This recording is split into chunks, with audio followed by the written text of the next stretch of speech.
as the social process preceding secularism, by which the authority and influence of religion are removed from all but the most private spheres.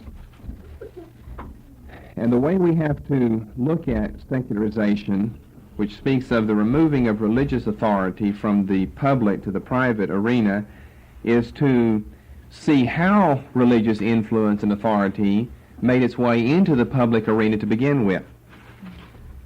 Last Sunday morning we started on that journey by first of all looking at the New Testament's position, where religious influence and authority was indeed in the private area and not in the public area. That was never the intention of Jesus or the practice of the early church, to exert its influence and to flex its muscle politically and socially and educationally. But we said that the Great Commission was an entirely spiritual commission according to Matthew 28 verses 19 and 20. So this morning we would come to really the second part of that study, which begins then answering the question, well, how do we have secularization? Well, in order to have it, we've got to get the religious influence and authority in the public arena. This is the story of the church's history. This is the story of the church's history post-Pentecost, or really post the first century. The church's early centuries, the second and third and fourth century, it fell into a great apostasy by misinterpreting the Scripture in passages such as Matthew 5, speaking about year of the light and salt of the earth and world. By misinterpreting Scriptures like that, the church saw that its role was to be the leader in society, that it was not to be privatized, as it were, but that religion, specifically the Christian religion, was to provide leadership in the social, educational, political realm. And so what happened as a process of that has been called by some social scientists the sacred canopy, which is an umbrella, like that. That religion became the sacred canopy under which everything else fit. For instance, a professor at Boston University, Peter Berger, published a book, 1973, entitled The Social Reality of Religion, which first appeared in the USA in 1969 with this title, The Sacred Canopy. Sometimes it's called the Sacred Canopy Effect. That religion, the Christian religion, becomes the overarching thing that gives cohesion and stability and identity and meaning and purpose, and gives its laws and its order to everything in society. I mean, you certainly see that we don't have that influence now. I'm talking about our church. We don't affect any sacred for the community. In order to do that, you see, we would somehow have to either be in authority or be in an influential position over all the surrounding community here. Its educational system, its political system, its social system, and everything. That is the sacred canopy effect. This is what happened after the beginning of the church in the early centuries of the church's great apostasy. It misinterpreted grievously many different passages of Scripture. The church began to see itself as spiritual Israel, as the new covenant fulfillment of Old Testament Israel. And what do some of those prophecies, you see, this is where some of this covenant theology can get you. What do some of those prophecies about Israel say in the Old Testament? That all nations are going to join together and march up to Zion. Well, of course, Zion is the church, and Israel is the church, and you spiritualize, that's called spiritualizing the Old Testament. You spiritualize that, and they'll beat their swords into plowshares and their spears into pruning hooks, and they won't learn war anymore, and Zion is to dominate, and all nations are to flow into it. You see, they took all of those passages, those from the Old, others like Matthew 5 from the New, interpreted them in a very unbiblical fashion, and tried to bring heaven down on earth. Tried to make the church, Zion, spiritual Israel, the center of everything. And if those prophecies of the Old Testament, which do speak, we believe, about Israel in a millennial future, if they do apply to the church, then I think we should have the sacred canopy effect. That the church should be in an influential, authorial position over everything. But that depends, of course, on the interpretation of those passages. And the New Testament already helps us to interpret those by, again, pointing even the New Testament believers' eyesight and focus toward the future. Jesus didn't say, well, now here's the fulfillment of all of those Old Testament prophecies about Zion and about the great influence that Zion would have on the world. That's you. No, he clearly taught them the world is going to hate you. Blessed are you when you're persecuted for righteousness' sake. He didn't see any millennial kingdom coming right away. He taught just the reverse, that the church would be a despised moral minority, a moral minority in the world. And I mean an extremely minority group. The numbers wouldn't even compare. The church would be so small. But these other forms of interpretation, don't see it that way. You take the eschatological view known as postmillennialism. It interprets all of these. It interprets the kingdom parables in Matthew 13 to show or to say that the church is going to grow and prosper and take over more and more in the earth. And, what do you do then as a Christian with that? Doesn't Jesus say that the kingdom of heaven is like a mustard seed? The smallest of all seeds. You plant it in the ground, and it grows and grows, and they see that. The church grows, and all the birds of heaven come and make their nests there. So you've got literally the canopy effect there, that all of the leaders and the generals and the senators and the statesmen of the world, they come and make their abode in the shadow of the wings of the church. You see, that's what post-mill theologians do with passages like that. What would you do with it then? How would you say, well, that's not right, because the kingdom is not going to grow like that. It's going to be made up of despised people. Jesus said, the kingdom of heaven is like a mustard seed, small to begin with, and look how it grows. Or you take the dragnet, the same parable there, and a lot of others. They interpret these in very interesting ways to end up with this sacred canopy effect. The church is to hover over government and over politics, over education, over the social sciences, over medicine, over business, over morals, over the community and its affairs and events and so forth. In other words, the church is supposed to fulfill, and has for many, many centuries, most of the vital functions of Western society. The church has been it up until modern times. You see, that's the process of secularization that we are in the process of looking at. Up until modern times, regardless of whether the sacred canopy is biblical, it has been in effect in the church for many, many centuries. That the church has fulfilled most of the vital functions of Western society. It has either been in the position of authority or has been very influential in all of these areas that I just mentioned. Let me give you a list of some of the things, an easy way, I think, to break it up on what I mean by the statement that the church has fulfilled most of the functions of Western society. This is a historical social process, and therefore an historical social study that we're doing now. So we have to go back in history and understand this. Number one thing that the church did, we're studying this under this sacred canopy theory, and it's been true. I'm not denying that it's been true. I'm saying that it has been true, and our studies earlier have shown us that it has been true for many centuries in church history, was that the church gave cohesion to the society. You have to have something to hold the society together. And the church was what gave cohesion to the society. It stood at the center of society. Society around it rallied to it and looked to it as its leader. Another thing that the church has fulfilled is that it has, down through the years, conferred a sense of identity upon the individual or upon the group. It has conferred a sense of identity upon the individual and the group. people were known not in any way except in their relation to the church. That was their point of identification. They were identified insofar as the church. Therefore, the church gave meaning to them. It gave them cohesion. It gave meaning to them. It gave them their identity.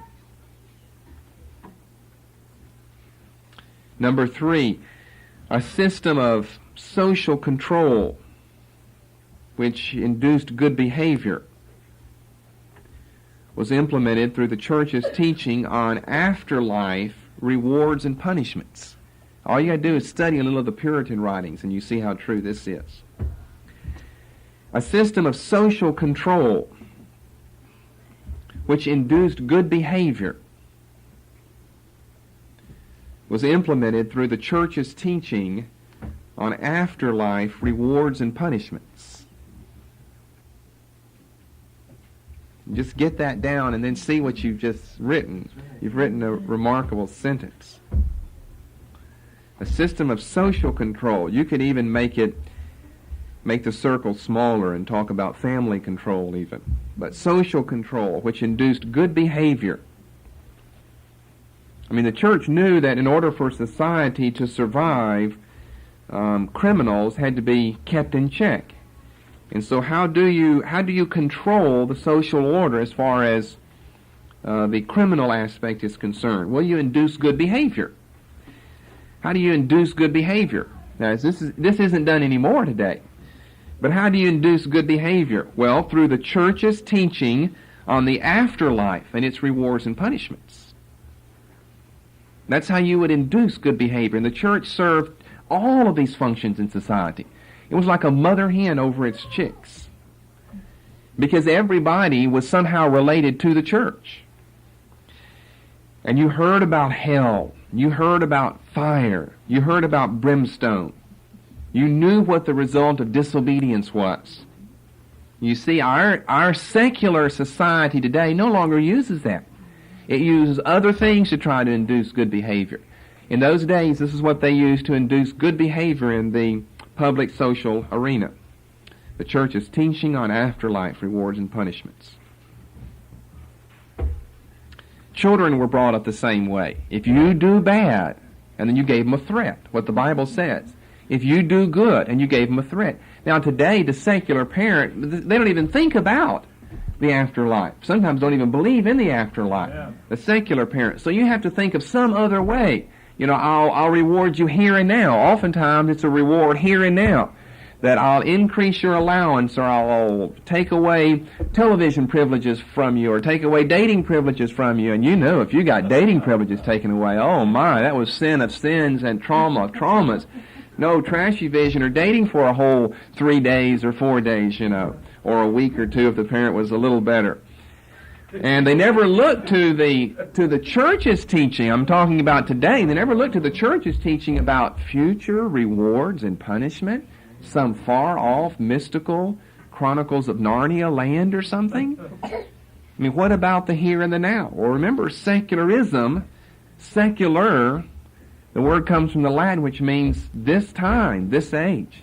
And it's a very much this age-ness type doctrine and philosophy.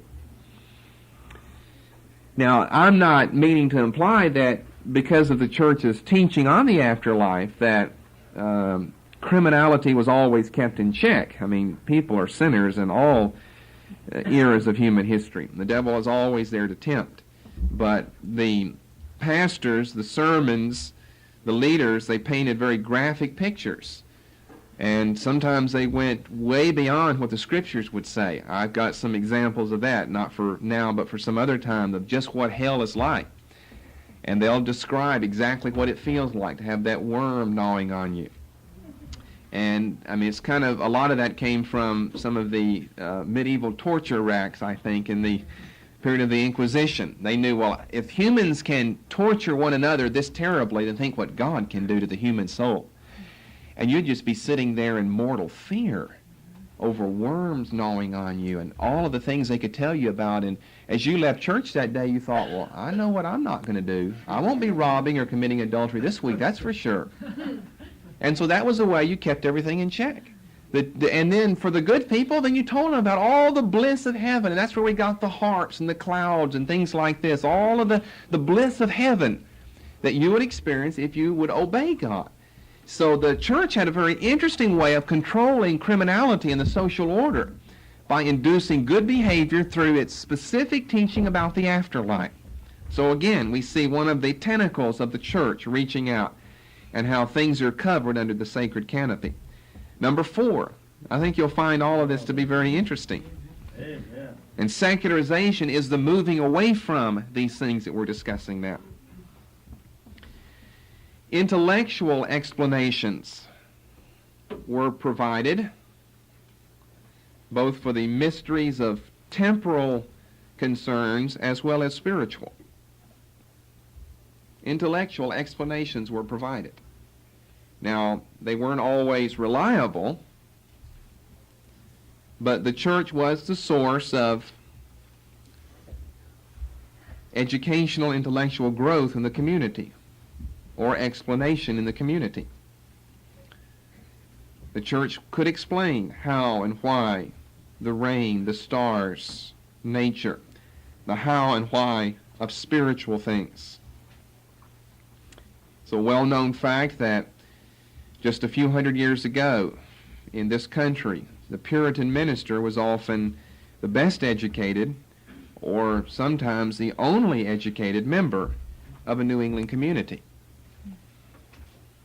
And you had all of your various other people in the community, your bankers and your merchants, your farmers, your housewives, and they would come to church, and the Puritan minister, and the Puritans, if you read in Puritan theology like Owens and Edwards,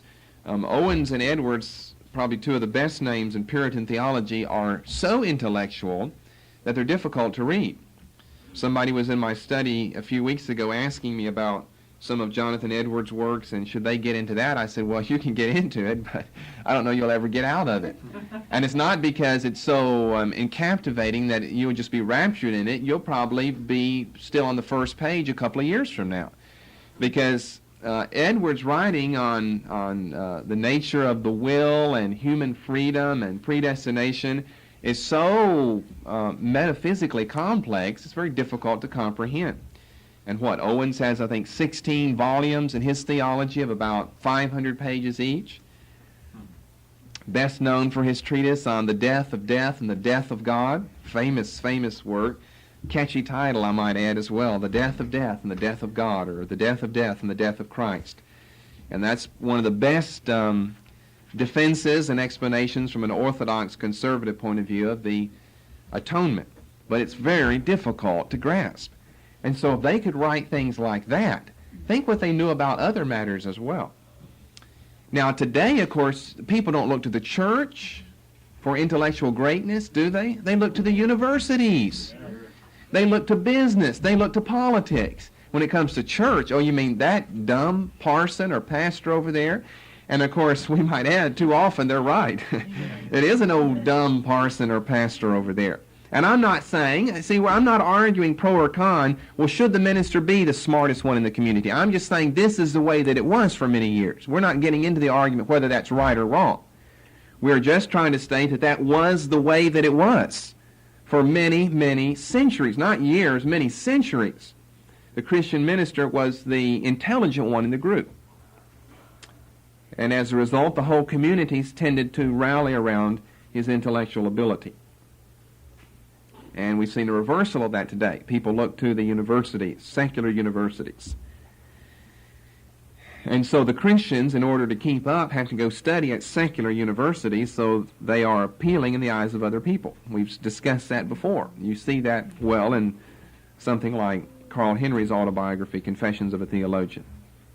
And that's just the tenet of neo-evangelicalism, is trying to get your PhD degree from the toughest secular university you can. And then that'll just prove to everybody. And you know what? The world still isn't listening, though.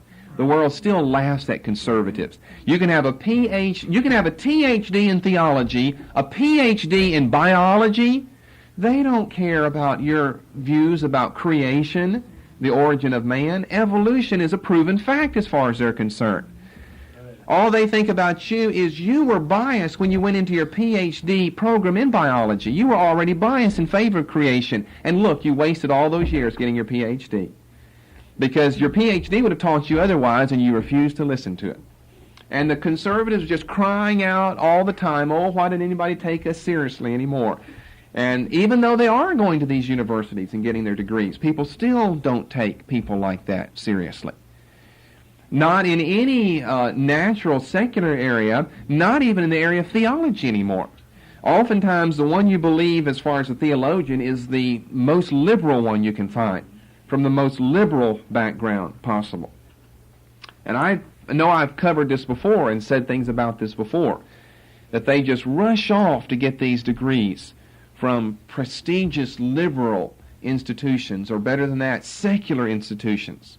And they think that they can prove something about, the validity of their interpretation of events and things in life with that background. And I think that what that is a trick of the devil. The devil gets them in there and robs them a lot of their conservatism. They come out of it with just enough to still be called a conservative, but they're robbed of a lot. And so you're getting the cake set before you, but you're not getting to eat it, though. Because whenever you come out, not only have you been robbed of some of your conservatism, but no one believes you from the secular point of view, in the secular community. You don't have anything anymore. The liberals don't believe you, and now the conservatives are suspicious of you. Number 5. Economic concerns were mastered. The rich were taught to be charitable. The poor were taught to be content. You just find this over and over and over again. Here's how they mastered economic concerns. A social theodicy would explain why such monetary injustice exists. The rich were taught to be charitable and the poor to be content. Of course, some of that is biblical. The rich should be charitable, but so should the poor. And the poor should be content, but so should the rich. Some of that is biblical, but they had their whole system worked out that could explain to people, the paupers out there, the poor man, why is it like this? Well, the church gave him an answer, that in this life, God has arranged things in such a manner that there is not equality. But if you'll just be content, you poor merchant or poor farmer, if you'll just be content, God will reward you, and we're back to a reward subject now, God will reward you in the afterlife. They had to find out a way to help the poor people and to, I guess, control the rich, and so they taught the rich to be charitable. And along with number 5 here would be our third point as well, that if the rich are not charitable and the poor are not content, then you have the subject of afterlife punishments to look forward to then. That was a very strong impetus to do right. Afterlife. If you believe in afterlife, then paint the pictures of afterlife as vividly and as full of color as possible, and you'll get people to obey. Number 6, the sick, the widowed, the orphaned were cared for by the church. See, the church we're talking about the sacred canopy effect. The church took over, had a hand in, took control of everything in the community. It had some way of running everything in the community, or of influencing it, if nothing more. It had an elaborate system of helping the sick and the widowed and the orphaned. And they had some scripture for that, James 1. They had some scripture. But then what that becomes is, just a whole religion in itself of building hospitals and building orphanages, and of course the gospel message itself is just forgotten in the process. And so what do you have down to this day, as a matter of fact, in most of your big cities of this country? Well, the Baptist hospital, the Methodist hospital. And those are sometimes the most prestigious hospital there, built a long time ago.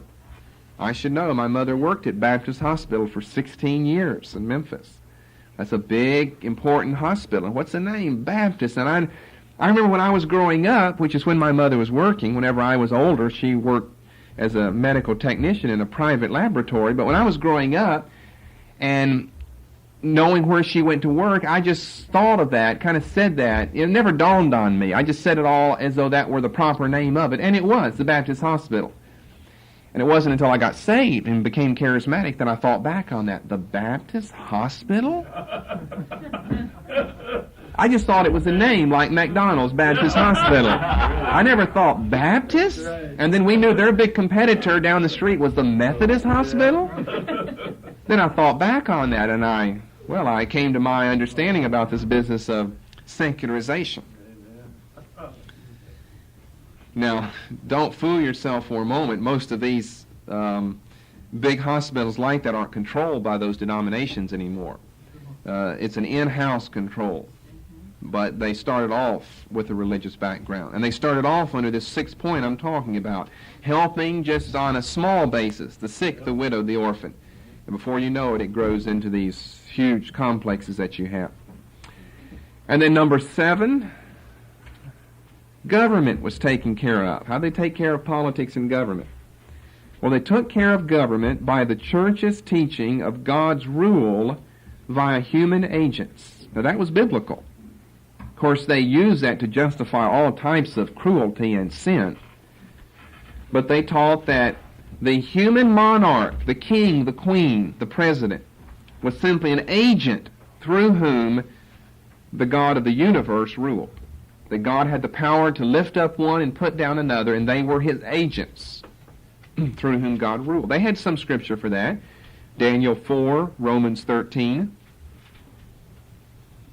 Now, do you think that human rulers feel this way today? No, not at all. Do they see themselves? I'm simply an agent of God. And of course, what was that to induce? That was to induce a good leader, good leadership, good ruling of the people. Because you know that these aren't your people, these are God's people. Because the whole world was Christian as far as the Christians were concerned, unless you were a Muslim or a Jew.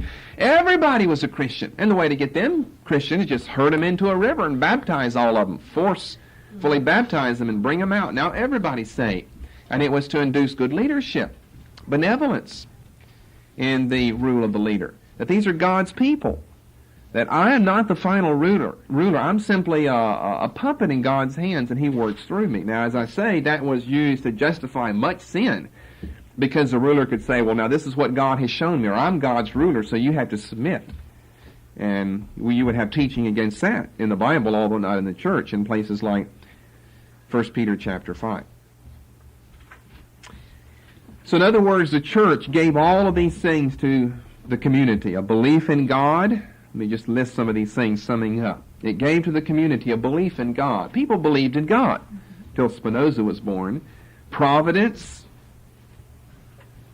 I mean, that's, if you find one word that is a recurring word, it's the word providence. It's still used today in a secular, divorce from the Bible and religion way or method, but providence, often capitalized.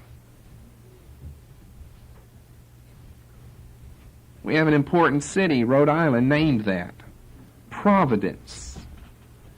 People talked about providence. Every time something good happened, they were kept back from sin or evil. Well, they thanked providence. Now, sometimes these were lost people that they didn't have a relationship with God, or they'd say, I thank Jesus Christ my Lord. But they had this religious notion of God controlling and ruling things, and they called that providence. And so the church gave that to community. The church also gave blessing and judgment, both now and after death. Moral law. That even became a technical study over the centuries, the study of moral law.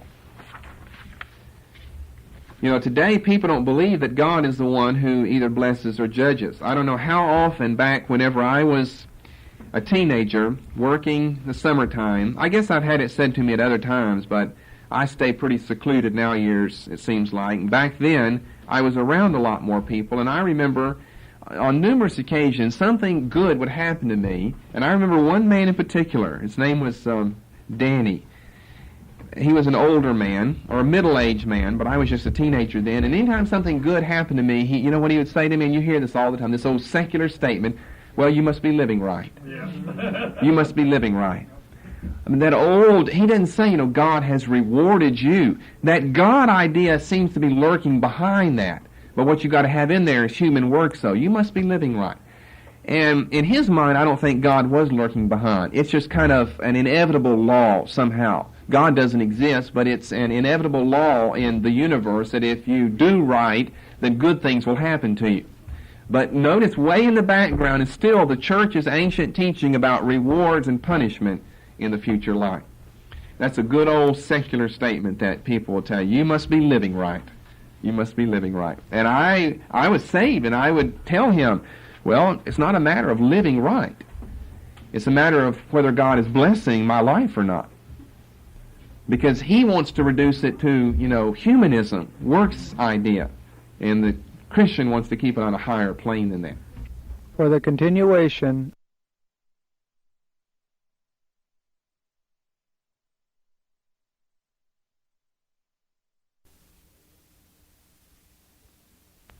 because he wants to reduce it to, humanism, works idea.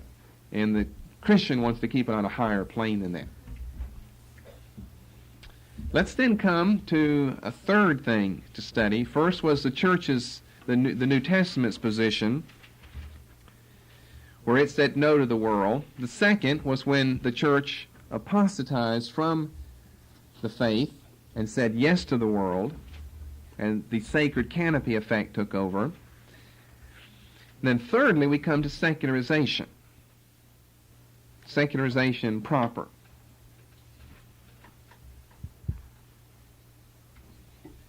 That is the 20th century, 19th century to some degree, especially the 20th century, where the influence of the church and religion has shrunk so drastically that this canopy now covers only very small parts of some of the above-mentioned things, the things that I just covered under number 2. See, at one time we had this canopy that you could stick everything under. Now you've got a little small canopy that only covers some things in some places some of the time. And so much of it is over here in the truly secular world, that religion has nothing to do or to say in or about the secular world. Most of these things I've mentioned before have been taken over by governmental, educational, or social agencies, and the church has been pushed into the background. This is the process that we call secularization that leads to anti-Christian secularism. These things I just mentioned have, for the most part, you see, the government now controls the penal system, and they don't control it with a future rewards and punishment. They hardly control it with this life reward and punishment. But they somehow try to find a way to control. But in other words, the church has nothing to do with the criminal justice system. That's something that's governmental, political, and not religious. Government, social agencies, educational organizations have taken over most of the things we've mentioned above, and the church has been pushed into the background. Here's one of those ironies of history that I mentioned in concluding last time, that the leaders of the church were the great men who birthed the modern science movement. We studied that earlier in this class. That modern science, the rise of modern science, can be traced back specifically. People like Francis Schaeffer make a lot to do with this, and they've done a good job of it, I think. Although sometimes their conclusion is not necessarily biblical. But can be traced back specifically to the great men of the medieval Reformation era church. So the church gave us the scientific world, and the scientific world has given us secularization and secularism. In other words, the church said yes to the world, and then the world has turned around and said no to the church. You see, the secularized world, you need to really clearly understand this, that we have today is a result of the church. The church has been its own worst enemy. It is what gave us the great leaders and the thinkers that begin to develop these systems, that begin to lead further and further away from Christianity, that have placed us where we are today. And it's no wonder that this has happened, because that's the origin of it. The church's great leaders gave us the literature and the science, and now the world has taken all of that, backstabbed the church, and turned around and said no, and pushed the church right into the background. So I find it just remarkable that even the conservative evangelical church still of this day wants to, as we've discussed in sanctified worldliness, one of the positions on worldliness that especially is espoused by the neo-evangelicals, that they want to rise to these great heights again. I mean, you're almost asking for a reversal of history so that then history can be done over again. They want us to appreciate the arts and the sciences and get involved in all of this again. They don't see that was one of the very things that gave the church some of its most severe problems today. So I want to go back over some of those things I just mentioned that you listed above, 1, 2, 3, 4, and following, and show how in the process of secularization, these things are no longer provided free of charge by the sacred canopy effect. We started with cohesion. Let's start with that again. Cohesion simply does not exist any longer in America. You talk about cohesion not being in the community. Cohesion does not exist any longer in all of America. We are reaching the point of the height of individualization. This is why cults are looked down upon more strongly now than ever before. It's because they are a very cohesive organization with a very cohesive emphasis. In a period such as we are now in America, of the height of individualization or privatization, cults obviously will be looked down upon. Because, or I could say also cults and or communal groups, and I could even go beyond that, and or groups that operate like ours do, kind of close together. People don't like that. Now, if we had lived 300 years ago, well, the whole community was one big church together. The lost people and the saved people, it was one big group together. Now it's every family, not really, it's every person for themselves today. Highly individualized, highly privatized era in which we live right now in American society. Therefore, anything that smacks of cohesiveness, of community, communal sharing existence and method, people will look down upon and be very suspicious of. And we just are increasingly seeing cults or anything, any Christian group that even resembles a cult being looked down upon.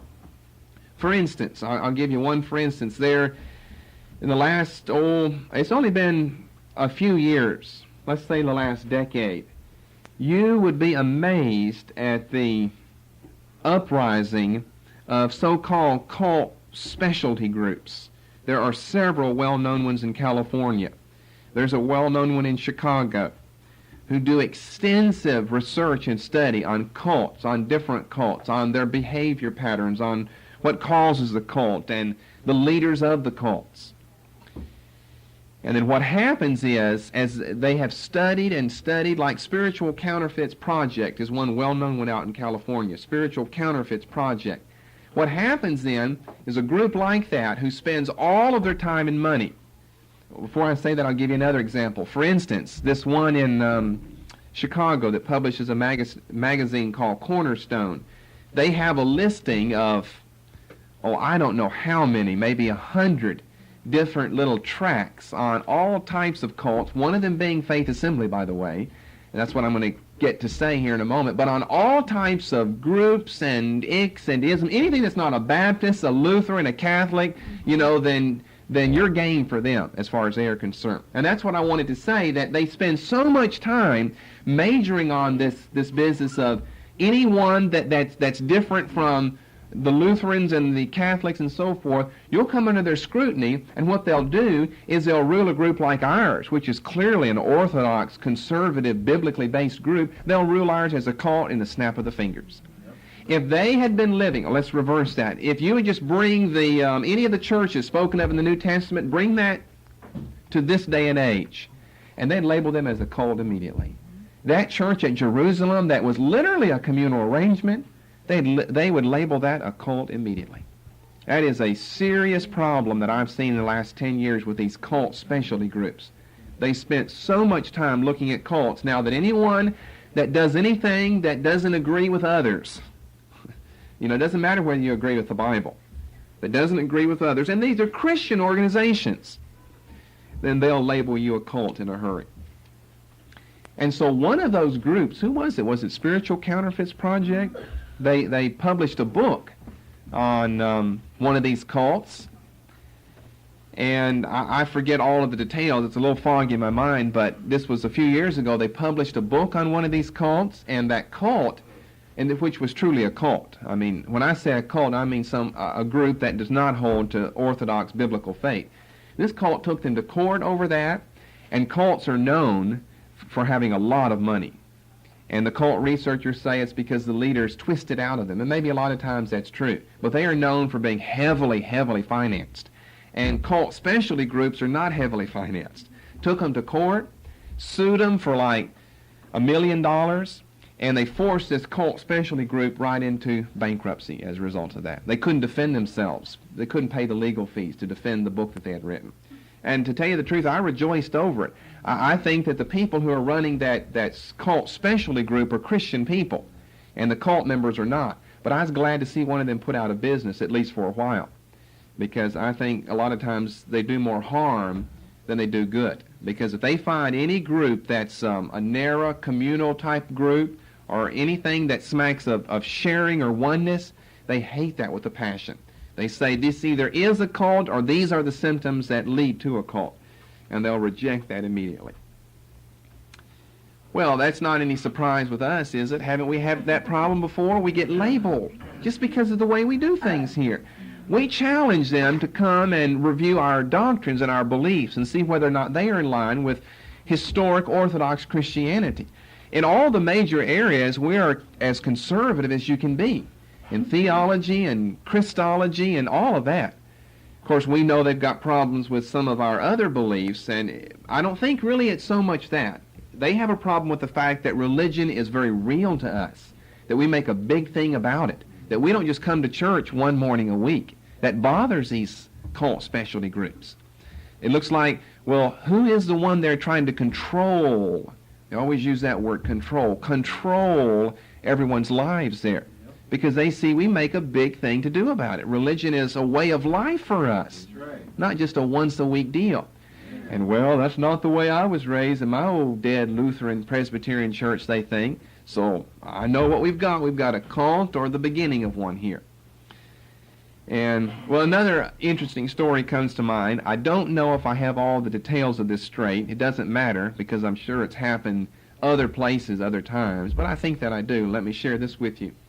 We have a farm family who lives not far from us, down where we live in Paulet.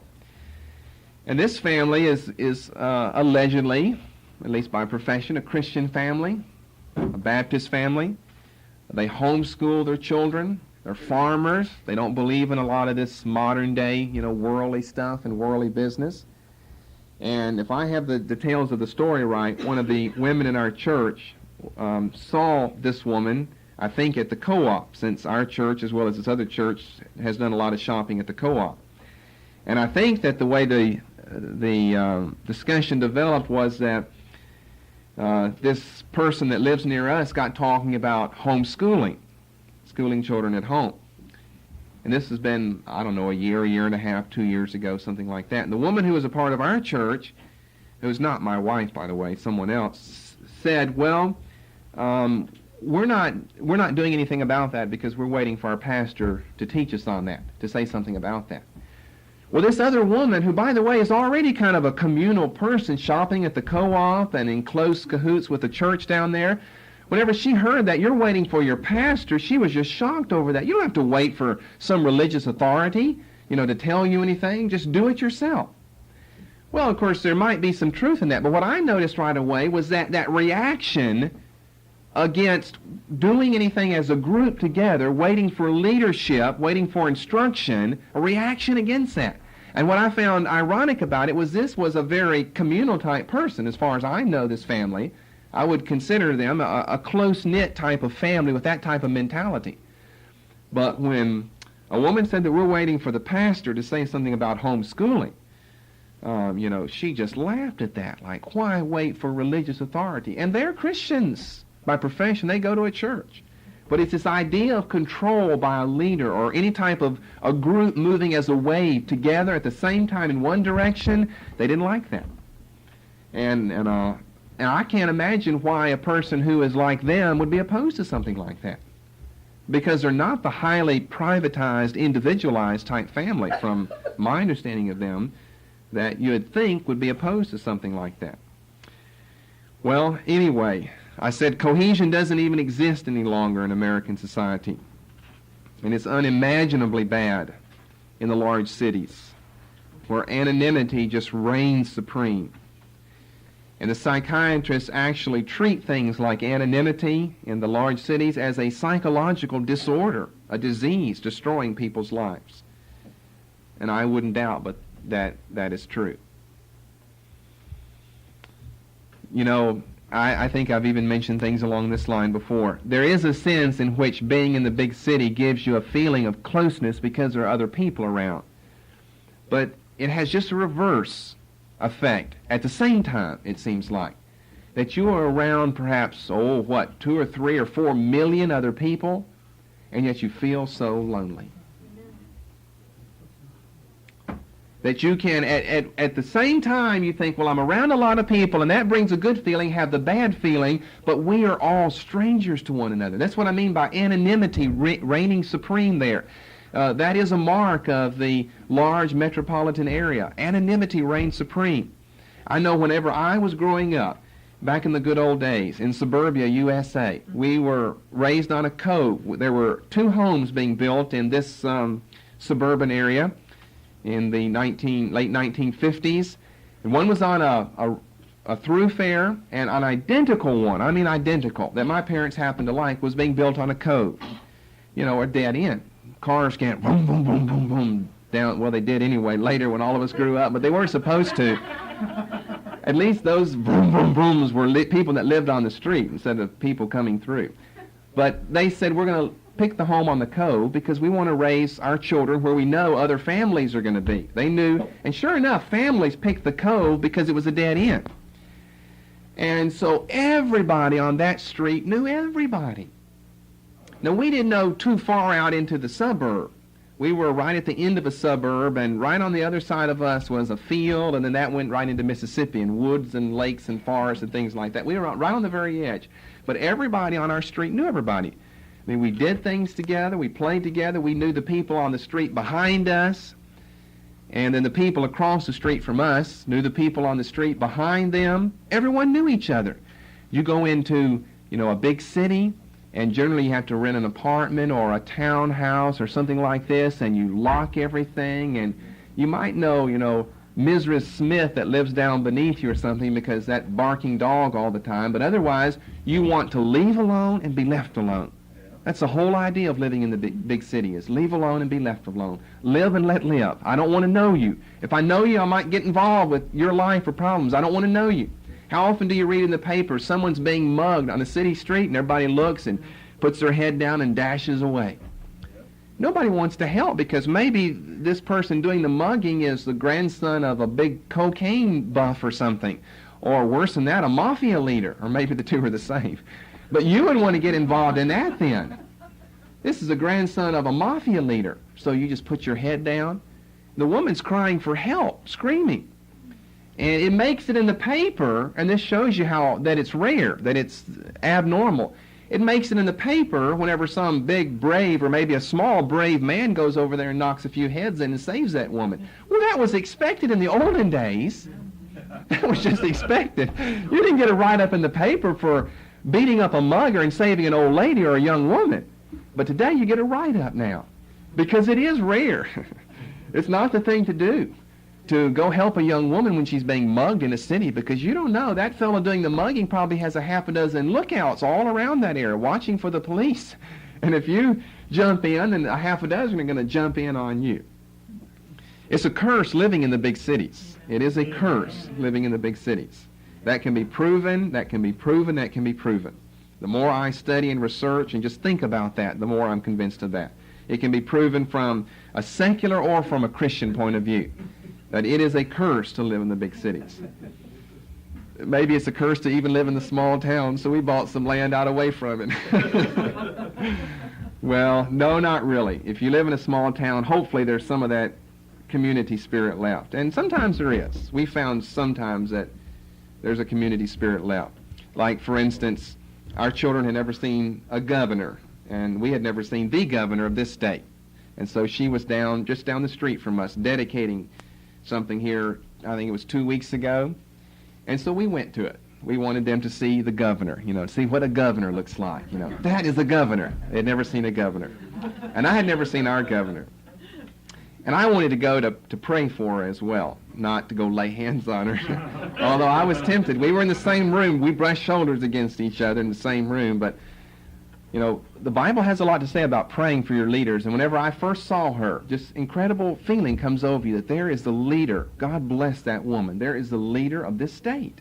Small state, maybe not an important leader like New York or California or Texas. But if a Georgia governor could surprise you, then maybe a Vermont one could as well. But the point of saying that was there was a very strong spirit of community. But of course, it's not a big surprise. Look where we are in Nowhere, USA. A very strong community spirit. She was there to dedicate an addition to the Wells School down there. And you know who they have along with that? And you'd never find this in a bigger place, but they had the local parson. And you should have seen that bald fool stand up there.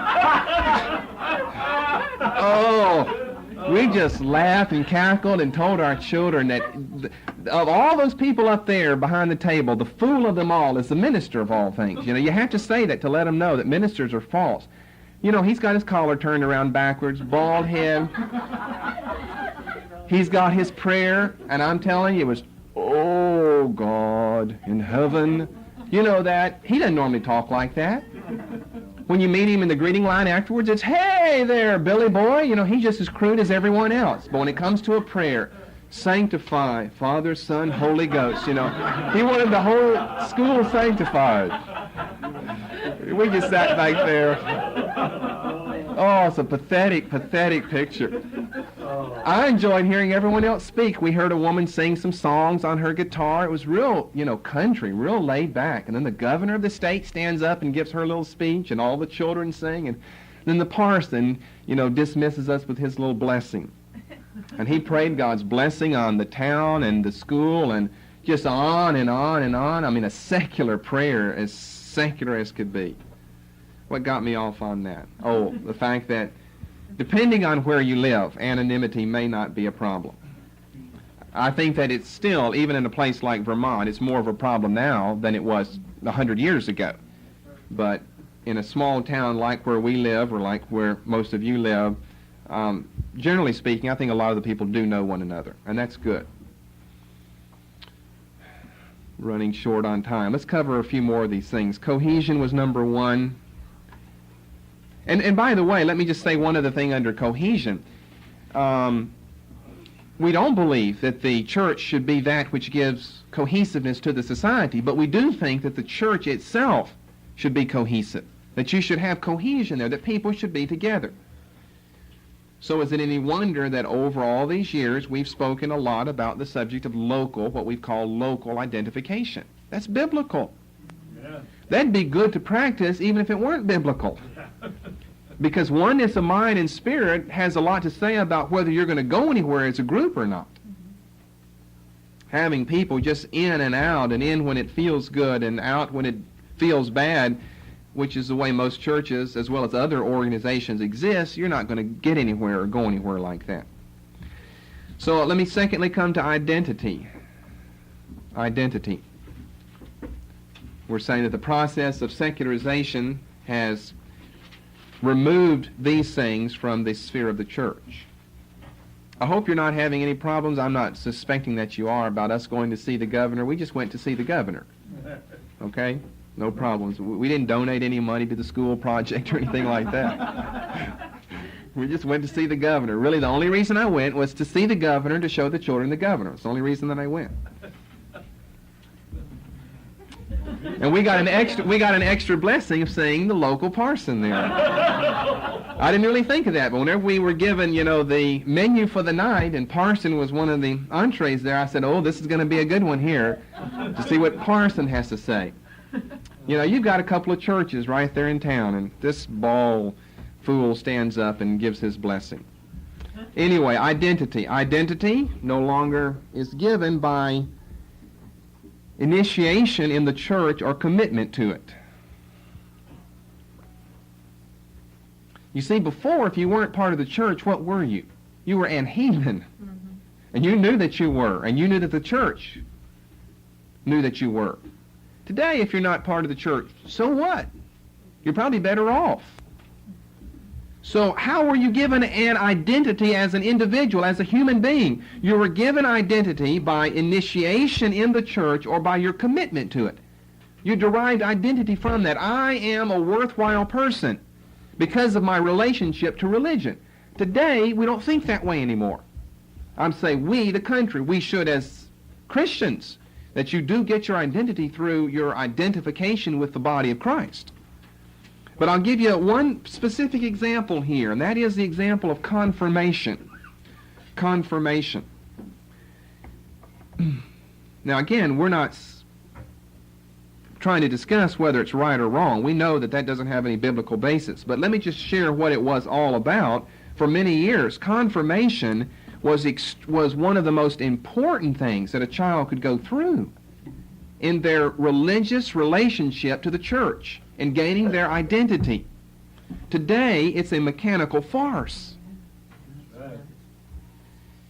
It is a mechanical farce. Confirmation. See, I come from a non-confirmation background. You don't get confirmed in the Presbyterian Church. But confirmation was it was like circumcision for the Jew. It gave you your identity in your church. Today, it is nothing but a mechanical farce. Some people in some churches, if the pastors are a little more knowledgeable of the history of their church, try to make confirmation a little more meaningful. You have to do your lesson studies, and it's supposed to be an involved process that the child, what you're admitting there is that the child has come of age in the church. At the age of 12 or 13, he's come of age now. He's memorized his catechism. He's been baptized as a baby, probably by sprinkling. And now, it's like adoption in the older society of Rome. Now, what is being shown here is that this child is a full-fledged member of the church. His whole relationship to God and the church is confirmed, hence the name confirmation, is confirmed. His baptism as a child is confirmed now in his relationship to the church. And sometimes it could take, anywhere from a few months to several years in the olden days to go through the process of confirmation. Because it was so important, you had to make sure that the child knew what was going on. Now, although I come from really a non-confirmation background, I was never confirmed as a child. I did join the church officially.